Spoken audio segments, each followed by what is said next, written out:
Hello, everyone, and welcome to our webinar today, The Environmental Movement in the New Federal Landscape. This is Jeff Poulos with Associated Grantmakers, and we're delighted that you can join us today.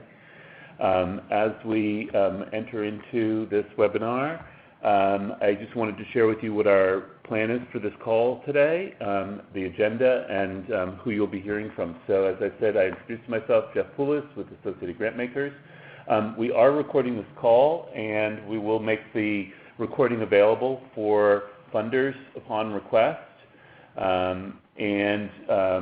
We also ask that if you would like to join into the discussion today, if you have a question or something, at this point everyone is muted, but you will notice that there is a chat box on the left-hand side.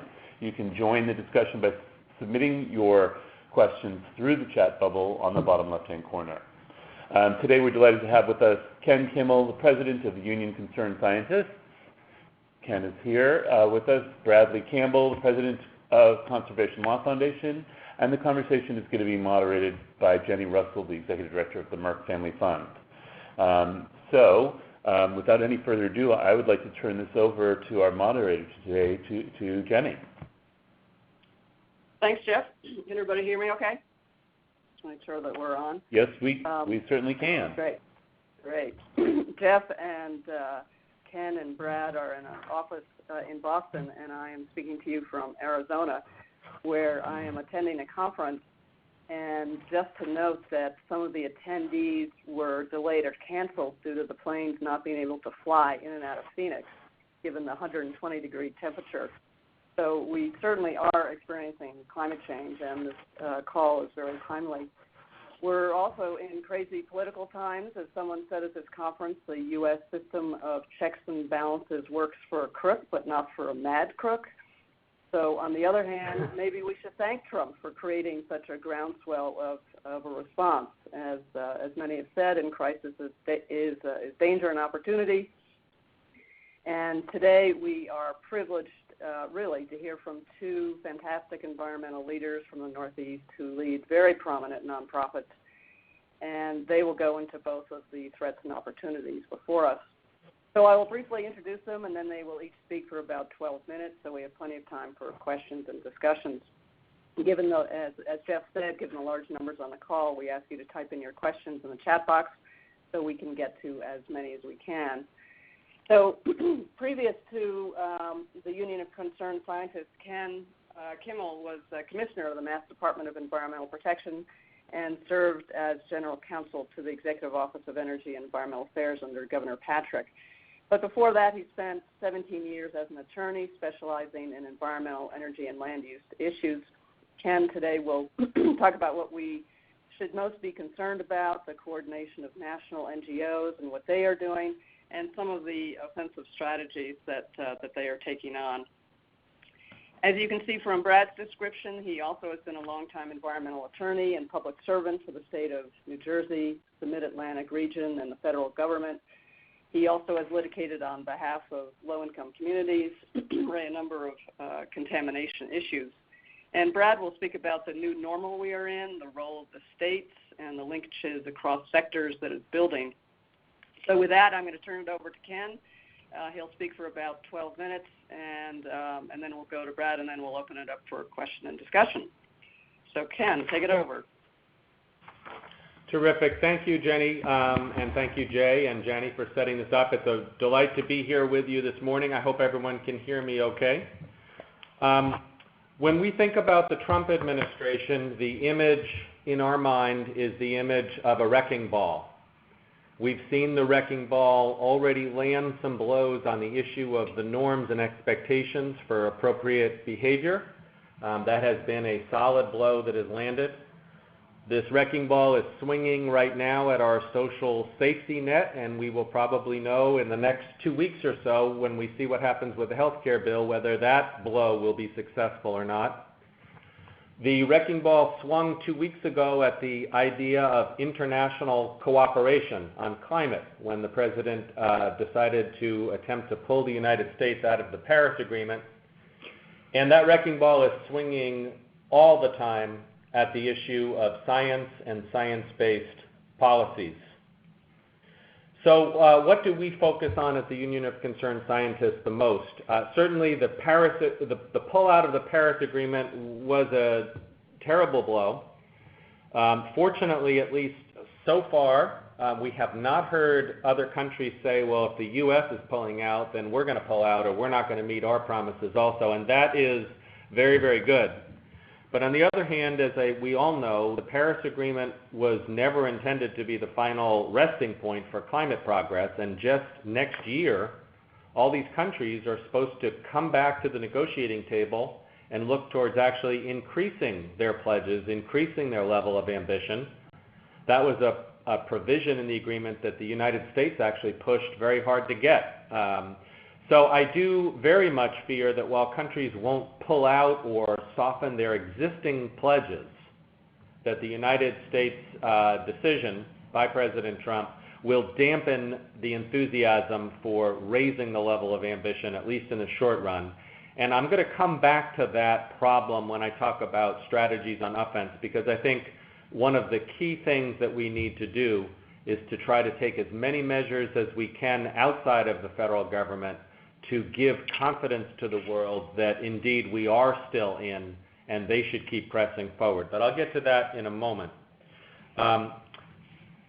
There are several other threats we face, which we lump in the category of scorched earth. Our goal is that when Donald Trump leaves office, he will not leave behind a scorched earth that makes it very difficult for us to make progress.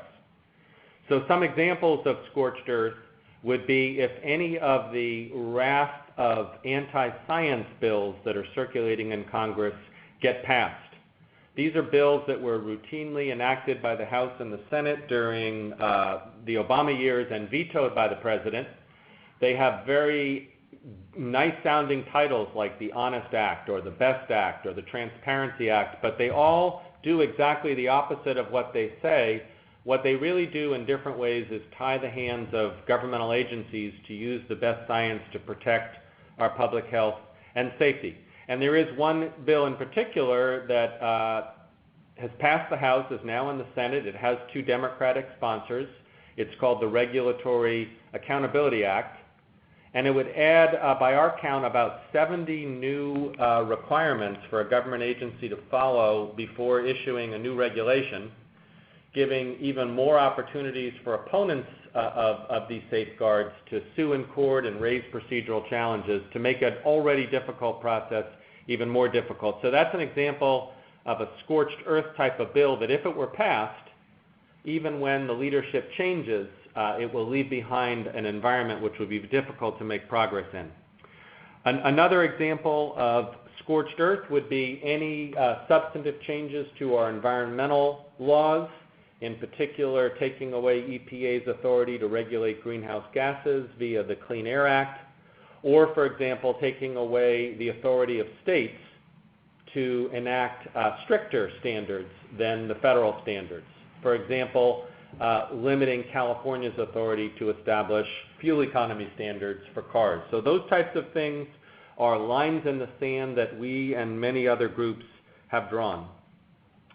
Another threat, of course, is sometimes you can cripple government not with changes in laws, but by taking away the money. And that seems to be a centerpiece of the Trump budget strategy, where we see some of the deepest cuts directed at the agencies that do science. So a more than 50% cut, for example, to the Office of Research and Development at EPA. This is the part of EPA that has the scientific bent, that figures out what the standards should be for air quality and water quality. Deep cuts to NASA and to NOAA and to, excuse me, I have a sneeze coming on, so if my voice is stuttering, excuse me, sorry about that. Deep cuts to DOE and our research and development of clean and alternative energy. So that's a serious threat. Then on the regulatory side, we have to cope with the fact that many of the things that President Obama did on climate were done through regulation. And what one president can do with regulation, another president can undo. On the chopping block is certainly the Clean Power Plan, That one, unfortunately, I think is probably going to be difficult to save, although there'll certainly be a valiant effort to litigate over it.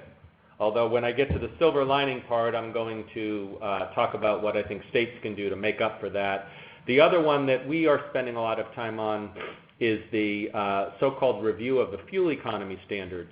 This is still on the books, the single largest greenhouse gas reduction measure we have from the federal government, and it's undergoing a review. I think this fight is winnable because the technical record is so strong to support these standards. Some of the automakers also support them. And we have an ace in the hole, which is California saying, notwithstanding what the federal government does, we're sticking with these standards, putting the automakers in a very difficult position. If the federal government were to weaken the standards, they would then be in that place they never want to be, which is to have two different standards depending upon where they do business. So these are all some significant threats. What we are trying to do at UCS is to mobilize the scientific community in a way we really have not done before to meet the range of threats. We're working hard to create a firewall in the Senate of moderate swing Democrats and Republicans on various different votes. We will be loading the records, for example, of the fuel economy proceeding with technical evidence to support those standards, so that if they get weakened, groups like CLF and others can come to court with a strong record to defend those. And we are standing up for science and speaking out when we see abuses of science. For example, the sacking of the Board of Science Counselors at the EPA, and mobilizing and exposing that type of conduct in the media. So I'm going to transition now from the dark cloud to the silver lining. The silver lining here is that we are seeing an incredible resistance of what I call a fact-based community. We see it across the board on many, many different issues, and certainly the very quick response to Trump's pullout, this chorus of people saying we are still in, governors, mayors, universities, businesses, is very, very heartening. And our goal is to tap into that and try to provide pathways for those who want to make up the difference at the federal level to show them the ways forward and to build support. And so some of the big bets we'll be working on in the Northeast and Mid-Atlantic to build on the success of the RGGI program and to create a cap-and-trade program for transportation, which is the largest source of emissions here in New England.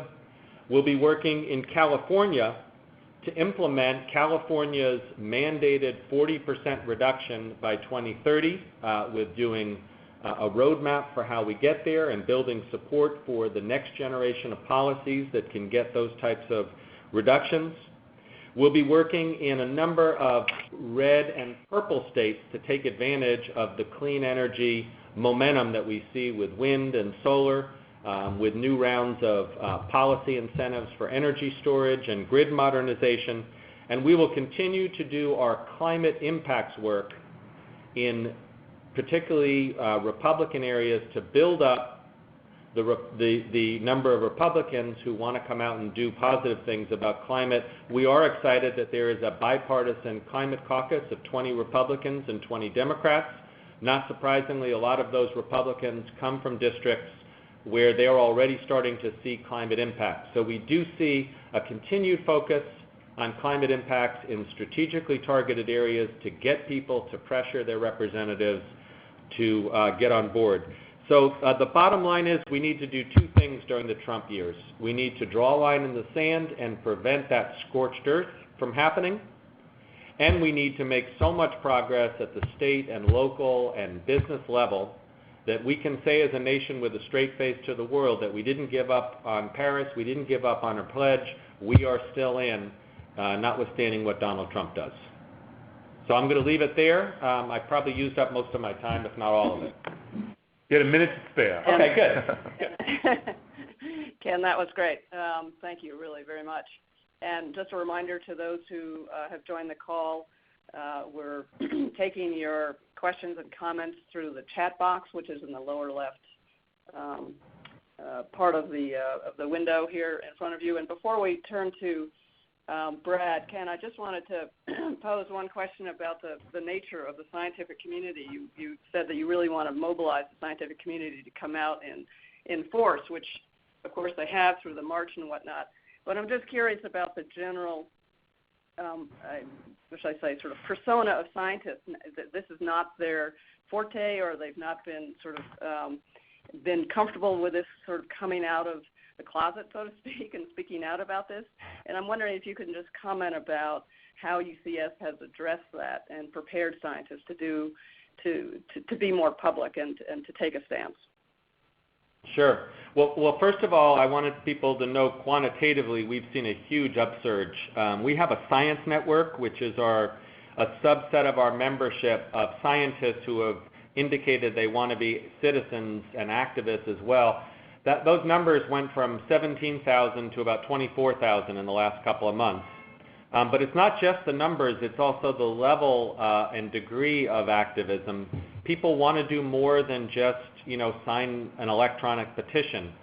So we are training them to show up at town halls. We've connected to the indivisible folks to work with them and make sure that people in our camp are showing up.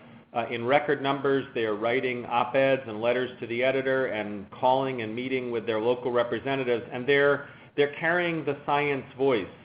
And yes, you're right that sometimes scientists shy away from politics, but they really have taken this election about as hard as anyone, because if you think about it, this election was really about whether we're going to rely on facts and science as opposed to innuendo and fake news to guide our policy. And scientists are deeply concerned that we went in a fundamentally wrong direction, and I think they've kind of gotten over the idea of that they should stay outside of politics, and they're becoming an increasingly effective voice, and we're excited to see that level of activism. Mm-hmm. Yeah, that's great. That's great. Okay, Brad, let's turn it over to you. Great, thank you. And I love Ken's image of the wrecking ball. And in terms of thinking through this new normal that we have, one of the big changes, of course, is the extent to which organizations like the Conservation Law Foundation and alliance with UCS and other organizations have to spend a lot of resources trying to stop the wrecking ball where we can, trying to make it as costly as possible for the administration, where we can't actually stop it. And partly, one of the challenges of that is that there are so many wrecking balls at work, from international affairs to healthcare, that getting our issues to break through that noise is increasingly difficult. And that's an enormous challenge that we're confronting even as we take these steps. The other unfortunate aspect of that wrecking ball is that for those of us who care about the environment and public health, we actually wound up with the only cabinet member in Scott Pruitt who seems to have some deafness about his job and knows what he's doing. He hasn't staffed up enough to actually be as effective as he might be, but he knows how to undo in ways that some of the other cabinet members do not. But I think it's also important to understand that the new normal includes elements that are really independent of Trump, but that make the challenges greater. One of them is that we've seen a systematic defunding of and loss of capacity in state agencies that we're now relying on. The agency that Ken used to lead is roughly 30% smaller than it was 15 years ago. The agency that I led in New Jersey is a third smaller than it was when I left, and I didn't even leave at the height of its population. And so just as we're asking these agencies to do more, they actually have fewer resources, and that really is part of the landscape that we need to deal with thoughtfully as we look to the states and look for state and regional action to compensate for the not just the absence of leadership, but the regressive leadership at the federal level. As you know, that is occurring at a point where the impacts, as Jenny pointed out, the impacts, particularly here in the Northeast, of climate change are already being felt. The intense rains that we're seeing, more than a 70% increase in intense rains in the region, they're overwhelming infrastructure and plaguing communities. From Lake Champlain to Long Island Sound to Florida and Ohio, we are seeing a proliferation of blue-green algae blooms, and we know that are plaguing water quality and that produce a neurotoxin that scientists are developing an increasing body of work demonstrating that those neurotoxins are linked to neurodegenerative diseases, Alzheimer's, ALS, Parkinson's disease. And so we're seeing these alarming impacts in our communities even now. This is not an issue. While we tend to frame climate change in terms of a long-term scale, the time scale is collapsing. It's becoming immediate, and the impacts are here, and they are not falling evenly among communities. Here in Boston, when we look at the areas that are going to suffer heat island effect from the increase in 90-plus degree days, the most burdened will be seniors, vulnerable communities, low-income and minority communities. The same is true for flood impacts.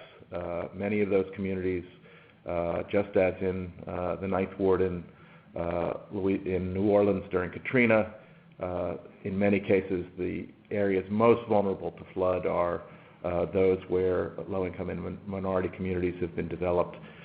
So we have really a series of challenges that would be tough even without Trump.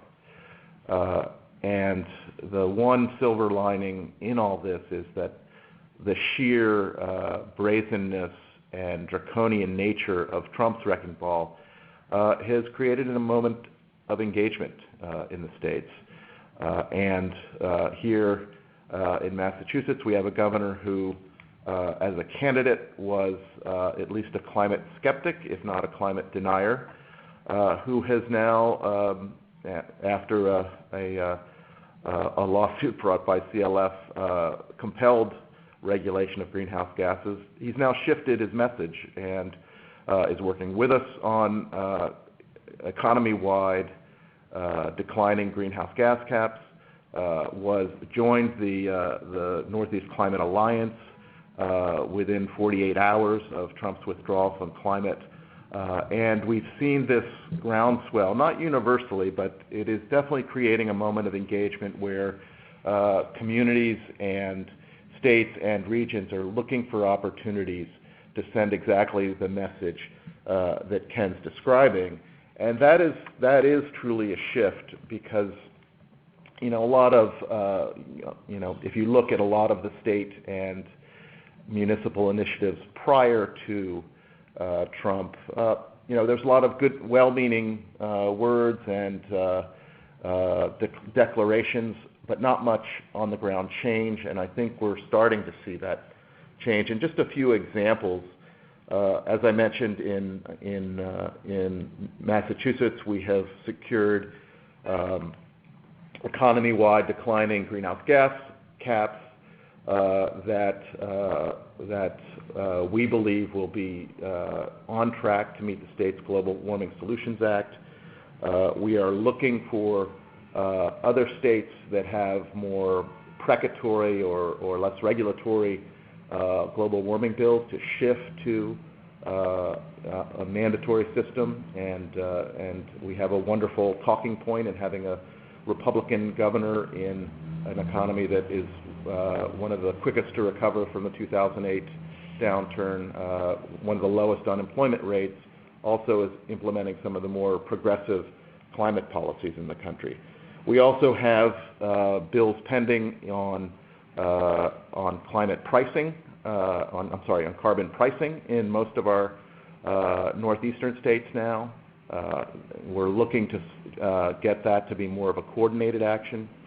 And we have many of those efforts and our success in getting procurement of renewables at a large scale, including a major offshore wind procurement, and the first offshore wind project actually built off of Block Island. We're seeing responses in unlikely places. Our regional grid operator, New England ISO, has begun a process to integrate carbon pricing into our wholesale electricity markets. That's not just a function of their suddenly being progressive. It's a recognition that unless they introduce carbon pricing to those markets are going to be overtaken by efforts to procure renewables, both publicly and privately. And coupled with that, we've had enormous success blunting an effort to replace the big coal dragon that we've slayed in New England with big gas through an overbuild of gas infrastructure. With that, we also think it's enormously important that we begin to hold the fossil industry accountable for climate impacts, and particularly areas where they've put communities at risk. We have a lawsuit against ExxonMobil now for its failure to make its facilities climate ready here in Boston Harbor, where there are low-income and minority communities that are nestled around a major Exxon facility. Even as Exxon has recognized climate change in its business planning and through its own science, they have repeatedly denied to this community the protections that we know are necessary for facilities that will be inundated in just about every model of a Category 1 storm hitting the area. Probably the toughest challenge, and Ken highlighted it, is in transportation. And I think the potential for RGGI action is high. We also think it's enormously important to get ahead of the mobility transformation. If we're going to have autonomous vehicles, they should be electric from the get-go. And we should be pushing for electrification in the shared ride services, which are increasingly prevalent and in at least initial impact are tending to increase transportation emissions according to the studies to date. We also think there needs to be a hard look at what ownership of autonomous vehicles should look like in the future.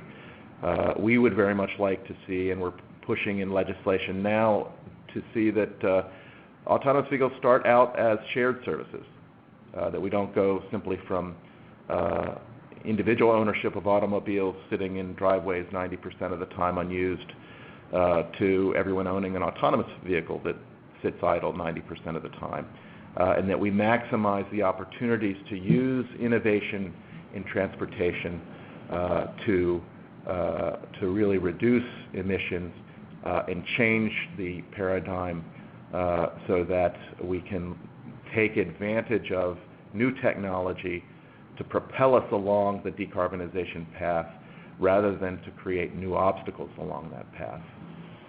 And so, we're, despite, the headwinds created by Trump, we remain bullish that we can continue to maintain progress and, as Ken said, demonstrate to the world that we are committed, that this can be done even as we build our economy. And of course, part of that challenge is to demonstrate to the laggard parts of the country that taking the lead on this challenge is the path to benefiting from the innovation economy. It's not an accident that General Electric moved its headquarters to Boston. It's not an accident that major innovation jobs are here and in California and in other progressive states. And I think, given Trump's message, we need to be equally strong on the economic and jobs message as we build these progressive policies. And I'm getting the hook, and so we'll proceed to questions. Thank you. That's great. Thanks, Brad. And just a reminder for those on the call, feel free to submit your comments and questions in the chat box on the lower left side of your screen. And some of them are beginning to come in, but I wanted to just follow up with a couple of things you said, Brad. You started off by talking about that it's getting increasingly difficult to have the environmental issues be heard or, get some traction. And I'm just wondering, is there any advantage in this environment that the environment is not a priority for the feds? I think the jury's out on that, or at least I haven't figured that out yet. It's a priority of Scott Pruitt's within his little world where he can do a great deal of damage and have some confidence that it's not going to wind up on the front page of the major newspapers or at the top of the masthead in the editorial section. So that's a concern of ours, and it is also a concern in terms of prompting state action and regional action, that there are many other issues competing for the agenda, and particularly healthcare is one where it's tough from not just from a messaging perspective, but from an equity perspective. These are healthcare, immigration. These are also important issues, and one of the sort of perhaps changes in emphasis for us is to increasingly emphasize the social justice elements of climate. Where the impacts are falling, providing a human face in terms of the communities that are most at risk, and the public health component of serious illness and morbidity increases that are on the horizon if we don't act. And to us, this, even though there are what some consider other issues of social justice on the table, we think this nestles right in with those and should be given equal attention. Mm-hmm. Yeah, for sure. And this, let me pose another one on a different track here. Can you, or maybe Ken, you can do this as well, actually track a sort of a follow money of the ripple effect of the loss of federal funding? If the EPA is cutting back by 30 or 31%, what does that mean to us as citizens? Can you give us a specific example? Well, it's, from a practical, on-the-ground point of view, it means there's going to be a lot less of the science being done to catch up with things like emerging contaminants throughout the country. We're seeing PFAs or the Teflon-related components showing up in drinking water throughout the country at levels of concern here, and even under Obama, EPA was laggard in getting a standard done just for one of those contaminants, and there's a whole family of them. And so the fact that work will largely stop in our expectation, and certainly any efforts to set new or stricter contaminant levels for drinking water or for surface waters, that is something that's going to have immediate impact. Cuts in funding for infrastructure. We already have throughout New England and nationally communities whose infrastructure on stormwater is overwhelmed, and the ability to address persistent problems with stormwater and wastewater through the Clean Water and Safe Drinking Water revolving funds, as those are cut, is going to be immediate. And we have, just the day-to-day staffing levels and paralysis that we're seeing. The regional offices are facing a realistic threat, and that they will be eliminated. And so that the day-to-day work that we rely on in terms of getting science-based permits, having enforcement actions take place, or even doing our work with the regulated community, understanding that if they don't work with us, EPA may step in. That's a huge loss for us, and it means a big uptick in what we need to do through citizen suits, which is another area in terms of the federal wrecking ball that we're looking very closely to see. There are some proposals to actually cut back on citizen suits as well, even as they're cutting back public enforcement. But let me turn it over to Ken for his perspective. Yeah, I just wanted to add one silver lining. I share all of those concerns. I would add to the list, Brad made a good point about how these state environmental agencies have lost so much in their state budgets. Well, in Massachusetts, DEP, 40% of its funding comes from the federal government. So if you cut that by about another 40%, it creates even more of a downward spiral. Here is a glimmer of a silver lining, though. The House Republicans probably cannot pass a budget on their own because there are about 30 or 40 House members who kind of are against any and all government spending. This is true. And so the reason why that's powerful is the Democrats do have to be part of a budget agreement.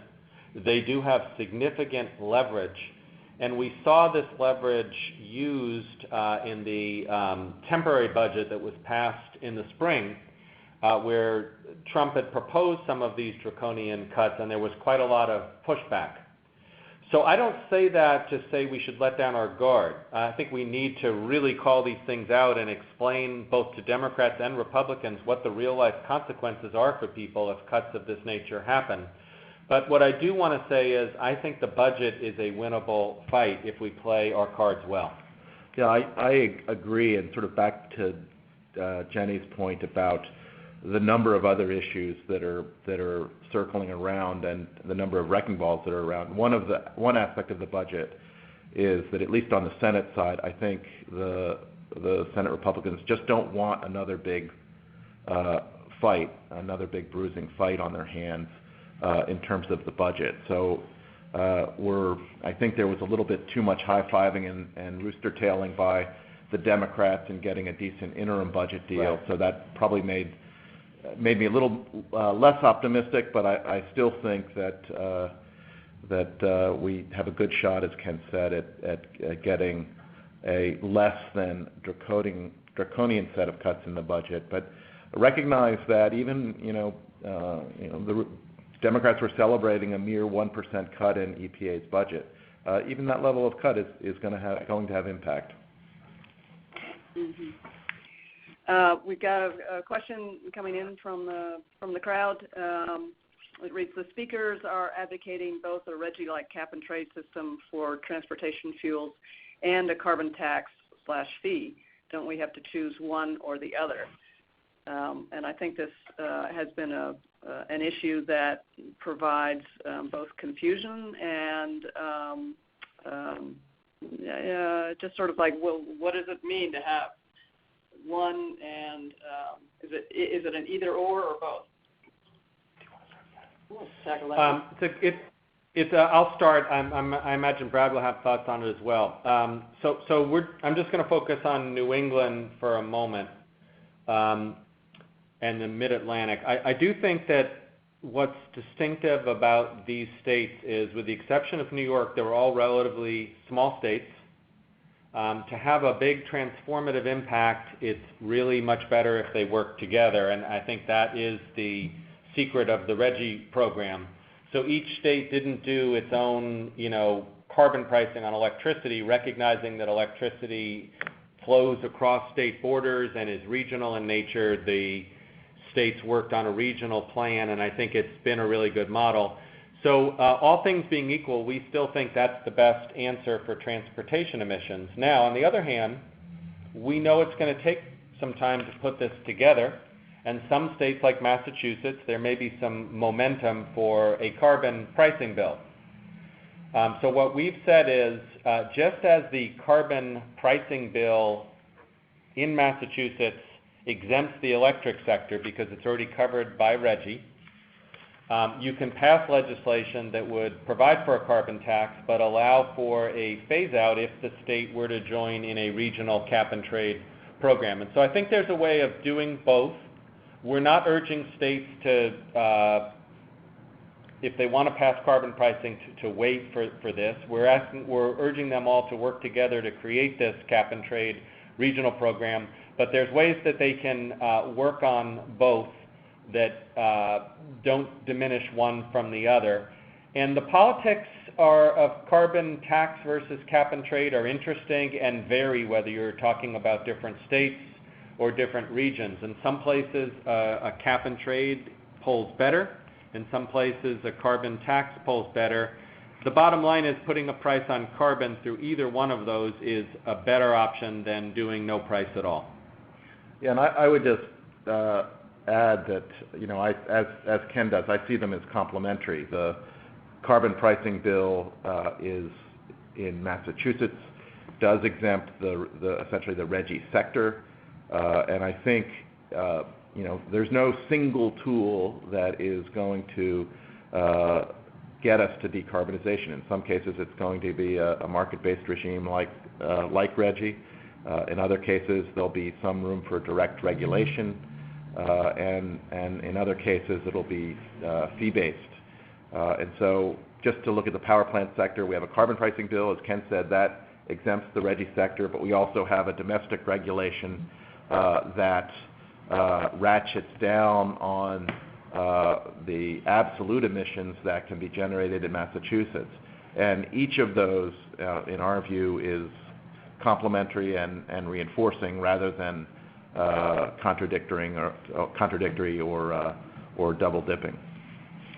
I'm sorry to do this. If I could just add one other point about transportation that I think is important, which illustrates the nature of the challenge. So, a number that gets thrown around for a carbon price for transportation is approximately $30 a ton.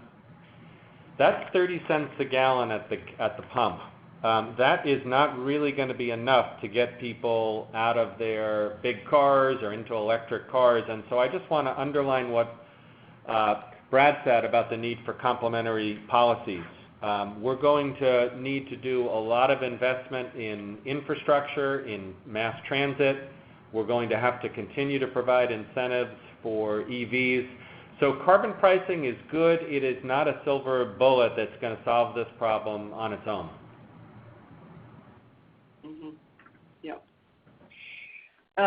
Ken, from a national perspective, I'm curious about the coordination of national groups working on a variety of environmental issues. Clearly, this has brought more intensity to that coordination. Can you speak to how that's going, and is there any stumble, fumble over each other or disagreements, or is everybody in lockstep?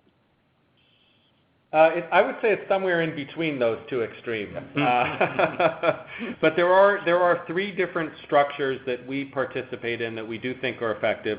One is the Climate Action Campaign, which is focused. It was focused on the Clean Power Plan. It has the major climate NGOs in it. It was focused first on the Pruitt nomination. Now it's focused on the budget, especially cuts to climate change agencies, to the Regulatory Accountability Act I talked about, and to preserving fuel economy standards. So good level of coordination in terms of messaging, sharing intel, sharing phone banks, and that sort of thing. There's also a combined defense fund, which involves a broader number of national groups focusing on some of the land and water issues and monuments and such. I'm not as familiar with that part of it simply because that's not issues that they're extremely important, but UCS hasn't been that involved in them. But there is some good coordination there.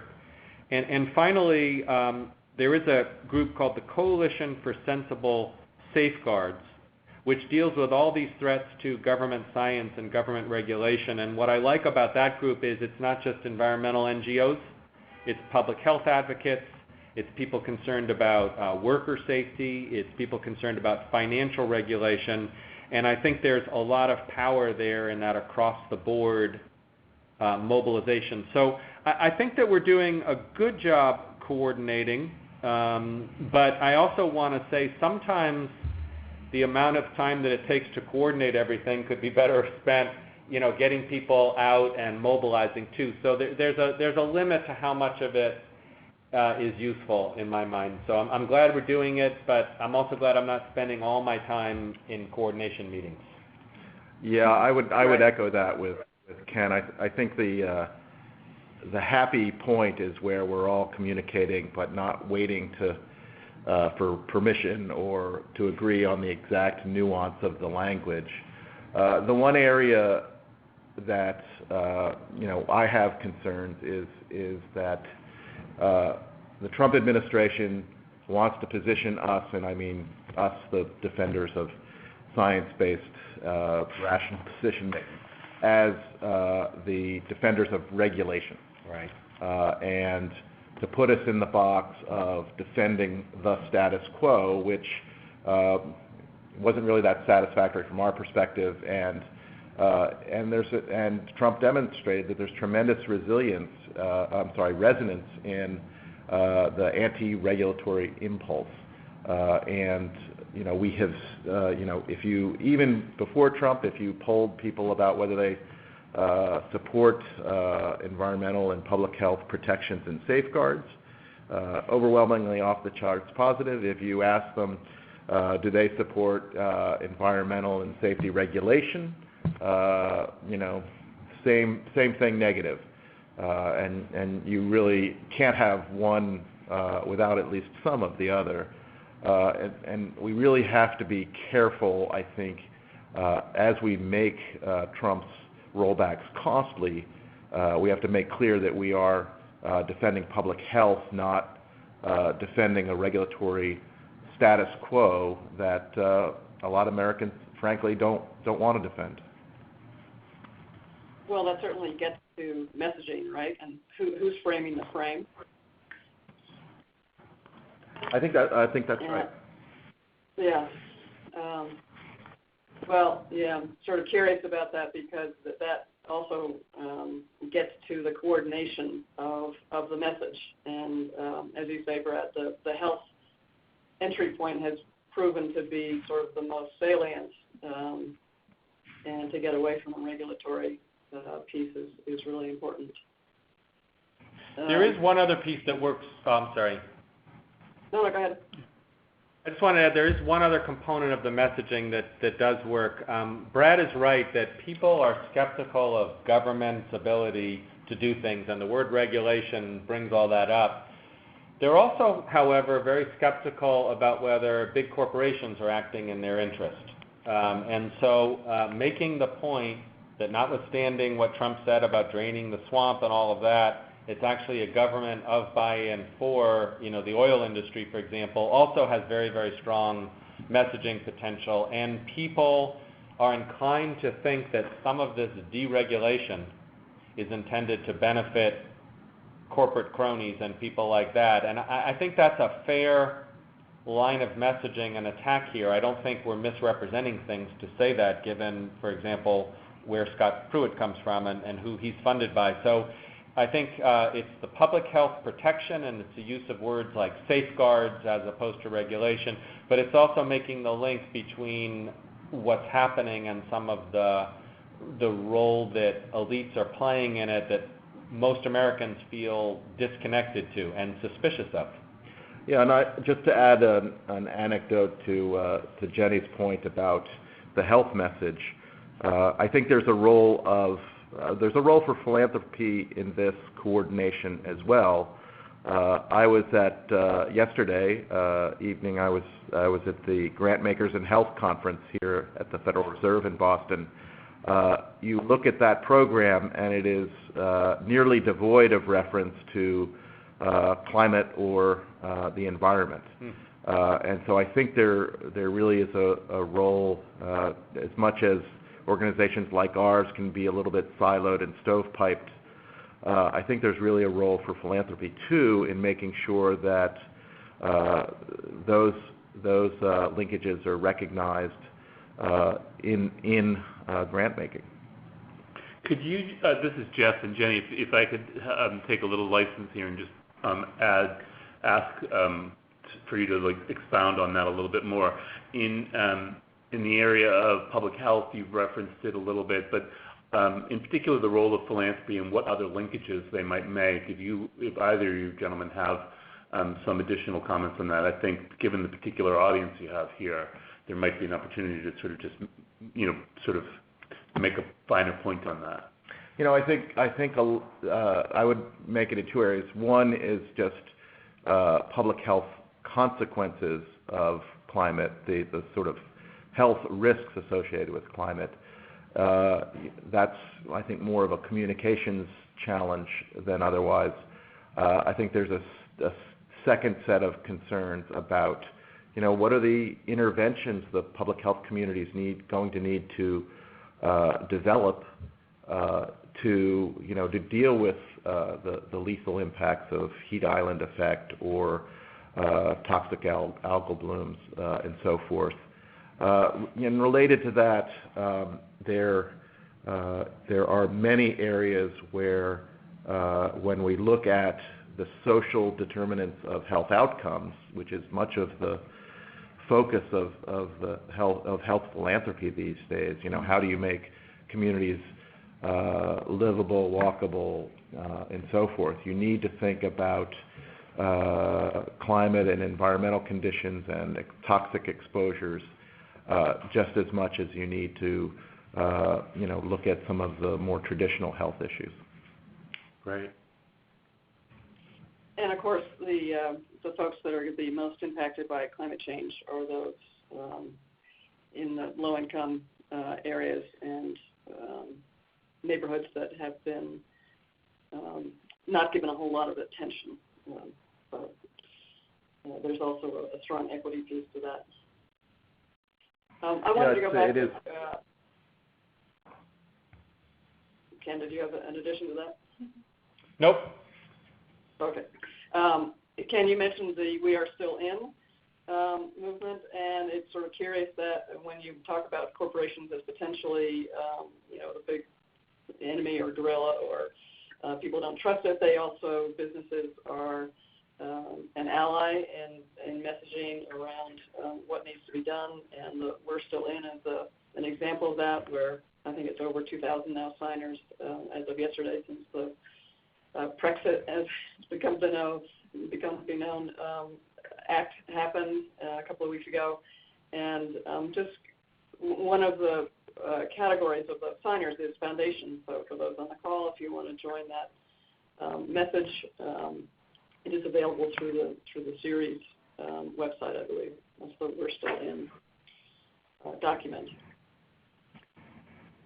One thing I wanted to ask you guys is about what some have felt to be the Trump bump in terms of support to nonprofits. And I'm wondering if you guys can talk about how it affected you, your individual organizations, and what you're doing with that. Please. Another silver lining, we did experience a Trump bump. We experienced a significant increase in membership. I mentioned the Science Network, but all the way across the board.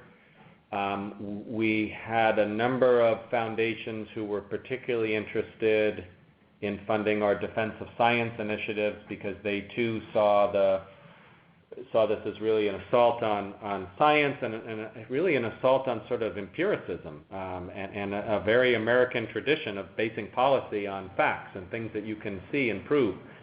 And we've seen significant increases in our budget all across the board, and what we're doing with that specifically relates to the two things I said. We are boosting our ability to operate in Washington to prevent the scorched earth bills from happening, expanding our outreach and lobbying capacity, but also our capacity in states where there are swing senators in particular that we want to be able to influence.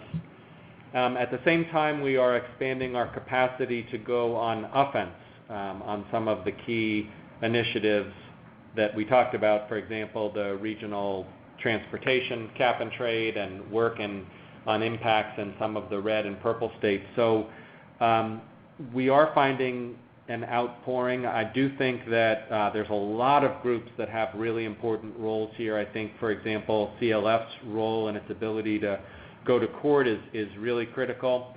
But we see a real role for a science-based organization to repel and be the voice of the scientific community, pushing back against all of these different attacks. And I do think the funding community has recognized that as well. Yeah, CLF has also seen a Trump bump. As a practical matter, it is more about numbers than huge increases in dollar contributions. Not to diminish the former, but the challenge now for us is, how do you keep that interest high? How do you keep those new entrants to the cause engaged, so that it's not a momentary commitment? And we also worry a lot about what I call the few factor, which is, if, as Ken and I hope, that we get through the budget process relatively unscathed, there's going to be collective few. Well, at least that didn't happen, so we can rest easy now. And so I think and the same's true as we make progress on the state and regional level to make clear that federal leadership is still needed and wanting, and as much as we say we're pushing and regional work can help fill the gap, it's not the best tool, and we still have the problem of laggard states, laggard municipalities and we need to sort of bring up the rear, which in ways that only the feds can probably do in the end. And so there's a very delicate balance for us in one, sustaining the attention and engagement and expanding that engagement that Trump has sparked, doing that without a complete Chicken Little approach and being nuanced about what the impacts are. But also not conveying that the progress we're making in other venues sort of relieves the importance and devastating impact of what's happening at the federal level. So, Jenny, it seems as though we're just about at time. Yeah. Any final comments? Any or burning questions from the crowd? Type them in right now. But I guess for Ken and Brad, maybe you have an audience of funders. Is there anything appeals that you would like to say, or sort of beyond the continued support for organizations such as you, that you would hope that foundations undertake or philanthropy undertakes?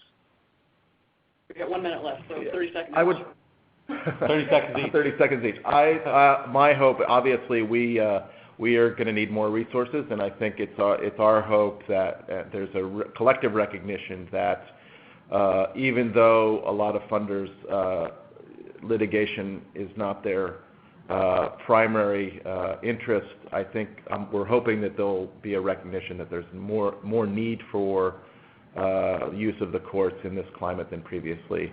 But the other appeal I'd make is to not let this moment distract from the long game in terms of what do we want environmental governance and climate action to look like after Trump's gone. If the friendly elected officials who are on the right side of these issues, whether it's if Democrats taking back the House or whatever the development is that reopens the door to federal action, if all we get at that point is a restoration of the status quo before Trump, we won't have made progress. And so I'm hoping. Brad, I'm going to cut you off there. Okay. Ken, over to you, Brad. Cut you off there. Yeah. Ken. Well, I would say this, look, without hopefully sounding chicken little, the house is on fire right now. That is the reality of it. With all these wrecking balls swinging, now is the time to step up and invest in groups that both on the local, state, and federal level have some strategies to slow it down or get in the way of the wrecking ball. At the same time, I completely agree with Brad. We don't just want to be in a position where we've preserved the status quo. We've got to make progress. And so the tricky thing right now is that all of these groups are struggling with is we have to play really good defense and we have to play really good offense in a lot of different forums. We can't count on President Obama, to do a regulation that's transformative. It's much more difficult now. And so I would say to the philanthropic community, if ever there were a time to step up on climate, that time is now. Great. All right. Well, message well heeded. Thank you to both so much for taking the time this morning to speak to us, and Jeff and your staff for helping to organize this and make it available to so many funders across the nation. It is being recorded. Jeff, you'll make that available to funders in some fashion? Okay, great. Yes. Great. Well, thanks all for joining the call, and have a good day, and keep at it. Keep the fight up. Thank you, Jenny. Thank you, Jenny, so much. Thank you, Jenny, and thank you all for listening in, and we appreciate you taking the time to join us today. Great. Very good. Thank you.